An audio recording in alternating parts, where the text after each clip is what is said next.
One of my friends once said that teaching is not limited to a classroom. It is more than that.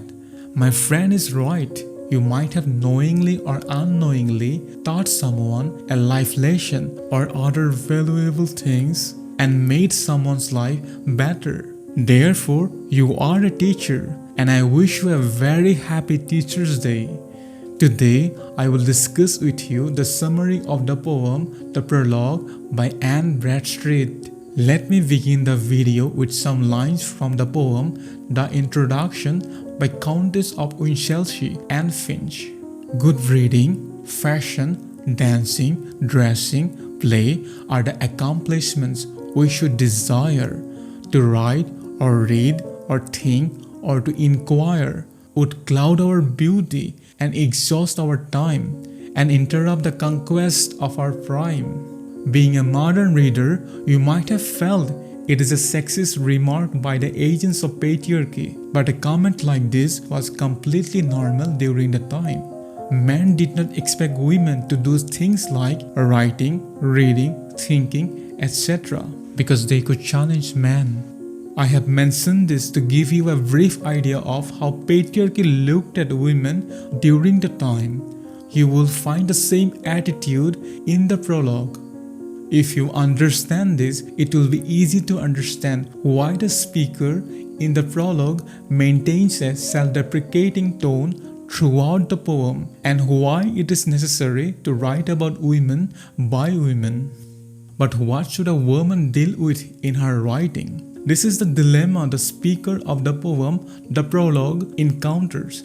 The speaker wants to write about something, but she does not find any topic. She should avoid some subjects such as wars, captains, kings, exploration of cities, the beginning of the commonwealths, etc. The reason is these topics are too superior for a woman. Therefore, the speaker meekly says that writing about any of them is too heavy for her insignificant pen. Instead of trying, she should let the male poets and historians work on them. She should not write these topics because she should not challenge their worth. Putting a limitation on her leads to the suppression of her desire. It comes out as envious resentment when she reads poems of French poet Du Vertus. While reading Du Vertus, she is both awed by his skill and feels a sharp pang of jealousy. She is jealous because she could have written like him, but she cannot. The muses who have inspired the male poets and writers did not give her the inspiration she needed to write. A man can do and get whatever he wishes, but a woman cannot. Since there is no such muse, she has to write based on her existing skill. Unfortunately, she laments she has no extraordinary skill.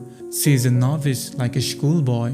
We do not expect outstanding rhetorical skill from a schoolboy, sweet music from a broken musical instrument, and beauty from an impaired thing. Similarly, we cannot expect beautiful poems from the speaker whose muse is foolish and imperfect. Therefore, she feels the quality of her poetry is low. She cannot do anything about it. The reason is she is a woman and she has low cognitive ability. Therefore, she cannot improve her poetry. However, there are certain things that men can improve. For instance, the Greek orator Demosthenes had a speech impediment during childhood. He continued to improve himself, and because of his sheer efforts, he got what he needed. But this will not apply to a wounded brain. Her defective brain is incapable of performing creative things. Despite that, she tries to write. Therefore, each agent of patriarchy looks at her with total contempt. They find her unpleasant.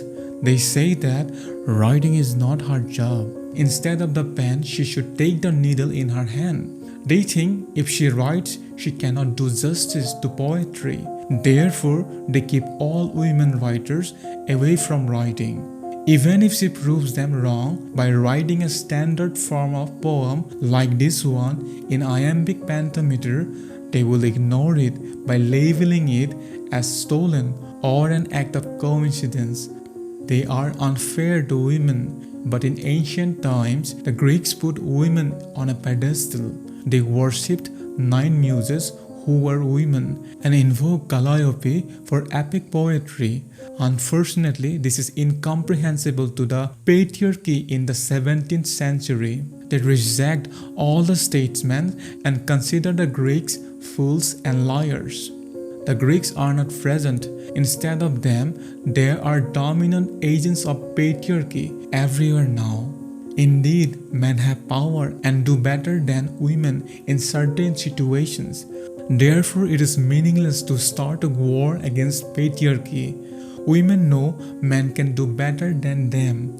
If the patriarchy cannot treat them the way the Greeks did, they can at least appreciate women a little that they deserve. Therefore, at last, she asks the successful male poets to acknowledge if they find her insignificant lines. She does not want any fancy reward like a laurel crown from them. Instead, the speaker wants them to give time or parsley. If they place her poem along with the works of man, it will not degrade their worth.